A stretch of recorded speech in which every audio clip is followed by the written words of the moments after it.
ایک خصوصی رپورٹ میں خوش آمدید۔ جیفری ایپسٹین سے متعلق حال ہی میں سامنے آنے والی دستاویزات نے ایک سنسنی خیز انکشاف کیا ہے۔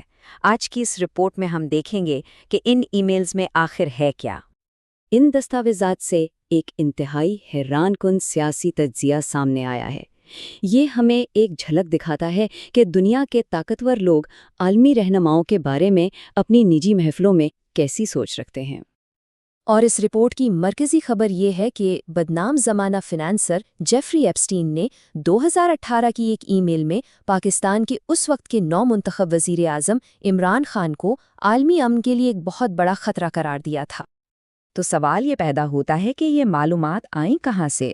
دراصل یہ انکشاف امریکی ہاؤس اوورسائٹ کمیٹی میں موجود ڈیموکریٹس کی جانب سے جاری کردہ ای میلز کے ایک نئے بیچ سے ہوا ہے، جو اس گفتگو کو ایک مستند حیثیت دیتا ہے۔ اب ذرا اس بات چیت کے وقت پر نظر ڈالتے ہیں۔ یہ ای میل 31 جولائی 2018 کی ہے، یعنی پاکستان کے عام انتخابات میں عمران خان کی جماعت کی جیت کے صرف چند ہی دن بعد یہ تبادلہ خیال ہوا۔ ای میل میں ایپسٹین کے الفاظ بالکل واضح تھے۔ اس نے لکھا، پاکستان میں عمران خان، اردوان، خمینی، شی یا پوٹن سے کہیں زیادہ امن کے لیے بڑا خطرہ ہیں۔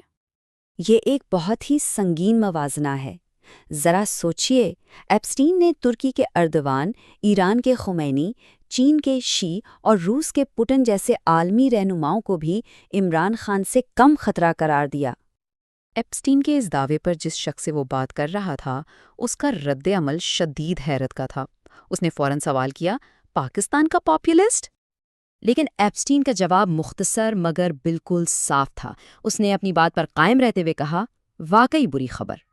اس پر اس شخص کی الجھن اور بڑھ گئی۔ اس نے عمران خان کے کرکٹ کے پس منظر کا حوالہ دیتے ہوئے پوچھا، ایک کرکٹ کھلاڑی وہ کسی اسلامسٹ سے بدتر کیسے ہو سکتا ہے؟ اس کے جواب میں ایپسٹین نے عمران خان کی شخصیت اور کردار پر انتہائی سخت تنقید کی۔ اس نے لکھا کہ وہ ڈونلڈ ٹرمپ کو آئنسٹائن جیسا دکھاتا ہے، سچ بولنے کے قابل نہیں، ایک کٹر اسلامسٹ اور ایک عجیب و غریب یعنی ویکو ہے۔ یہ ذاتی تنقید یہی نہیں رکی۔ ایپسٹین نے یہ دعویٰ بھی کیا کہ عمران خان کی شادی اس کے 2 دوستوں سے ہوئی تھی، اور اس کی مزید تفصیل دیتے ہوئے اس نے بتایا کہ خان کی ایک سابقہ اہلیہ جمی گولڈ سمتھ کی بیٹی تھی، جسے اس نے ایک انتہائی امیر ٹیک اوور گائے قرار دیا۔ اسی ای میل میں ایپسٹین نے ایک اور غیر مصدقہ دعویٰ کیا۔ اس نے لکھا کہ خان نے اپنی سابقہ بیوی کو مذہب تبدیل کرنے پر مجبور کیا۔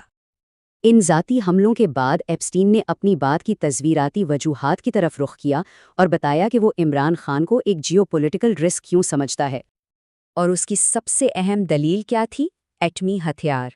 ایپسٹین نے لکھا، بہت سے ایٹمی ہتھیار، اور ساتھ ہی واضح کیا کہ یہ اردوان یا خمینی کے پاس نہیں ہیں، یعنی پاکستان کا نیوکلیئر پروگرام ہی اس کے نزدیک خطرے کی اصل جڑ تھا۔